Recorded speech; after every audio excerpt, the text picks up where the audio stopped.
Assalamualaikum warahmatullahi wabarakatuh. Perkenalkan, nama saya Amalia Novita. Saya merupakan mahasiswi semester 3 dalam program studi pendidikan matematika Fakultas Keguruan dan Ilmu Pendidikan di Universitas Jambi. Saya merupakan mahasiswi pertukaran mahasiswa Merdeka Inbound di IKIP Budi Utomo. Dalam video ini saya akan menjelaskan mengenai materi mata kuliah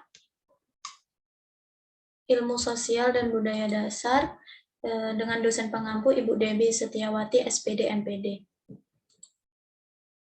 Materinya merupakan problematika peradaban dan perkembangan ipteks pada manusia. Di sini akan menjelaskan mengenai akar permasalahannya, solusi yang ditawarkannya, dan dampak yang timbul akibat solusi yang ditawarkan.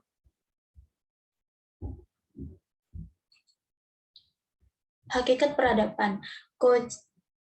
Kocaraningrat berpendapat bahwa kata peradaban diistilahkan dengan civilization yang biasa dipakai untuk menyebut unsur-unsur kebudayaan yang dianggap halus, maju, dan indah. Misalnya yaitu, yang pertama kesenian, yang kedua ilmu pengetahuan, yang ketiga ada sopan santun pergaulan, dan kepandaian menulis, organisasi kenegaraan, dan sebagainya. Tumanggor dan kawan-kawan mengatakan terdapat 3 inti peradaban, yaitu nilai kelompok tertentu dan tantangan zaman. Oleh karena itu,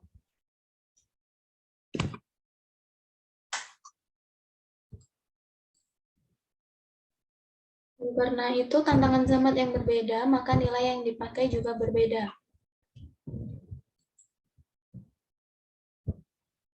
Hakikat peradaban ini menyebut unsur-unsur kebudayaan yang dianggap halus, sehingga konsep kebudayaan itu sendiri adalah perkembangan kebudayaan yang telah mencapai tingkat tertentu yang tercermin dalam tingkat intelektual, keindahan, teknologi, spiritual yang terlihat pada masyarakatnya. Kebudayaan bersifat dinamis, oleh sebab itu dapat mengalami perubahan atau pergeseran. Faktor utama dalam perubahan ini adalah adanya globalisasi.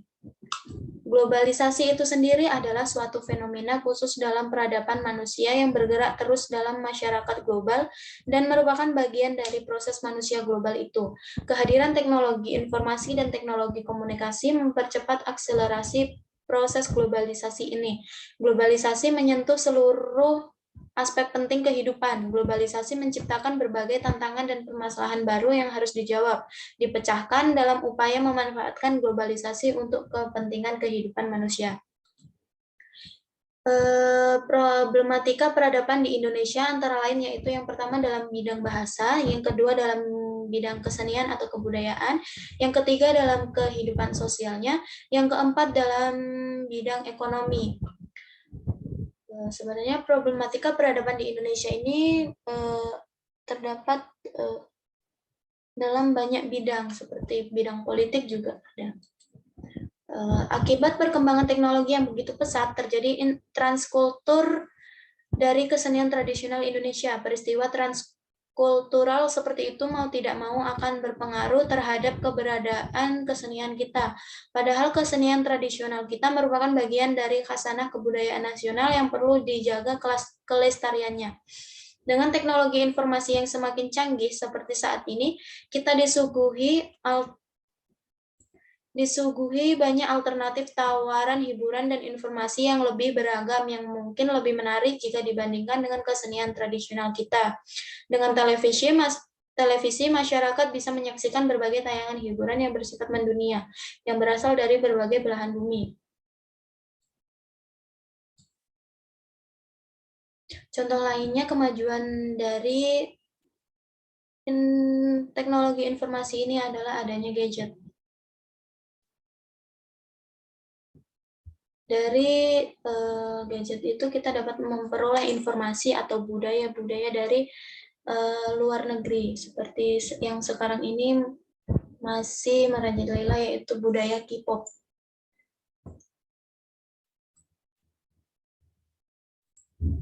Kehidupan sosial juga merupakan salah satu unsur pembentuk peradaban yang banyak dipengaruhi oleh globalisasi. Dimensi nilai dalam kehidupan yang sebelumnya berdasarkan pada konsep kolektivisme kini berubah menjadi individualisme.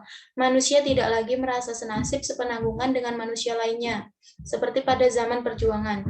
Dikarenakan perkembangan teknologi dan informasi menuntut mereka untuk saling berkompetisi dalam memenuhi kebutuhan hidup yang semakin mendesak, hal ini juga berdampak pada berkurangnya kontak sosial antara sesama manusia dalam konteks hubungan kemasyarakatan. Kemudian problematika peradaban yang penting lainnya yaitu adanya kemungkinan punahnya suatu bahasa di daerah tertentu disebabkan penutur bahasanya telah terkontaminasi oleh pengaruh globalisasi. Contoh kasusnya ialah seperti yang terjadi di Sumatera Barat. Di daerah ini seringkali kita temukan percampuran bahasa atau code mixing yang biasanya dituturkan oleh anak muda di Sumatera Barat, seperti pencampuran bahasa Betawi dan Minang dalam percakapan sehari-hari. Contohnya kamalu, nggak tahu guado, dan lain-lain. Hal ini jelas mengancam eksistensi bahasa di suatu daerah. Contoh lain dari problematika peradaban adalah pada bidang ekonomi, di mana dikarenakan era globalisasi ini, masyarakat banyak berperilaku konsumtif yang mengakibatkan masalah ekonomi.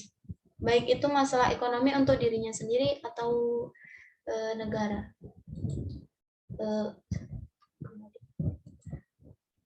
Menyinggung dari sifat konsumtif ini, jika masyarakat berbudaya konsumtif, maka ekonomi suatu negara akan terjadi inflasi.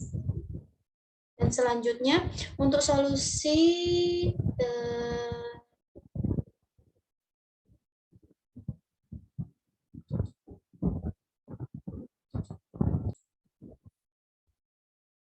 untuk solusi yang ditawarkan untuk problematika yang ada di Indonesia, yang pertama yaitu memperkuat jati diri bangsa dan memantapkan budaya nasional. Yang kedua, pembangunan moral bangsa yang mengedepankan nilai-nilai yang positif. Yang ketiga, memprioritaskan pada masalah.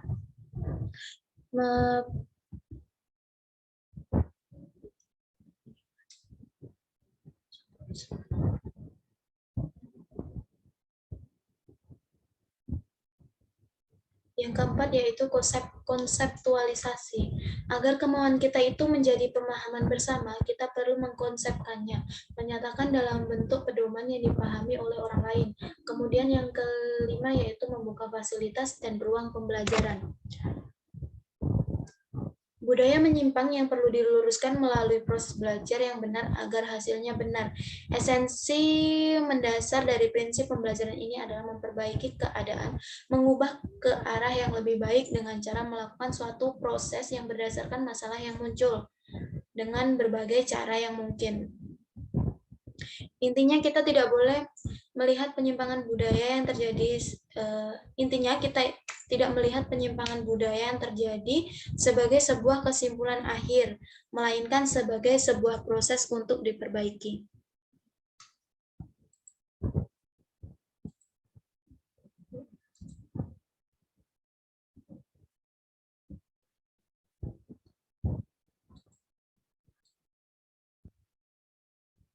Kemudian dampak yang diakibatkan oleh adanya solusi tadi. Yang pertama yaitu masuknya budaya asing ke Indonesia, kedua adanya pola hidup konsumtif, yang ketiga berkurangnya nilai-nilai moral bangsa, keempat meningkatkan budaya konsumtif, kelima potensi munculnya norma dan nilai baru, yang keenam adanya perubahan sosial ekonomi, ini dalam konteks dampak positif dari poin kelima.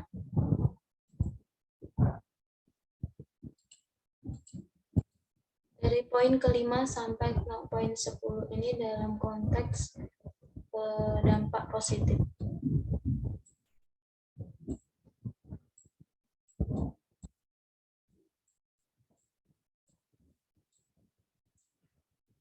Yang keenam adanya perubahan sosial ekonomi, ketujuh struktur sosial lebih dinamis, kedelapan meningkatnya penguasaan ipteks, kesembilan berkembangnya industri, dan kesepuluh meningkatkan kesadaran berbudaya. Selanjutnya,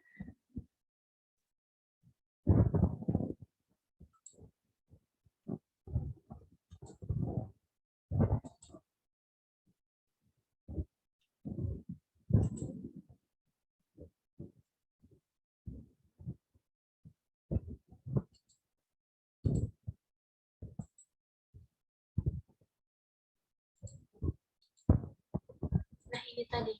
Dari poin 5 sampai poin 10 ini merupakan dampak negatif dari solusi yang ditawarkan.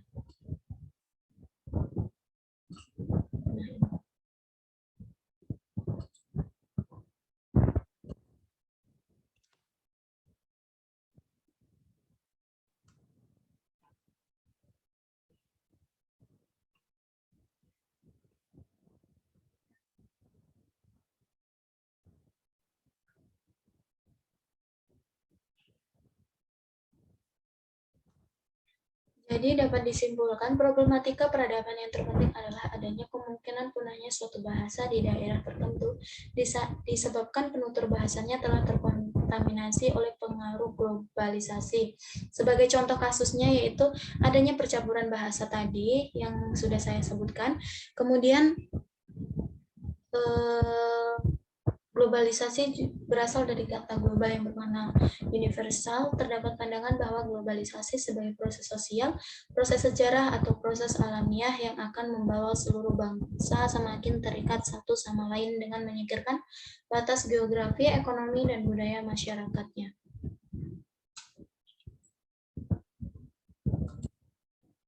Sekian video dari saya, kurang lebihnya saya mohon maaf. Wabillahi taufiq wal hidayah. Wassalamualaikum warahmatullahi wabarakatuh.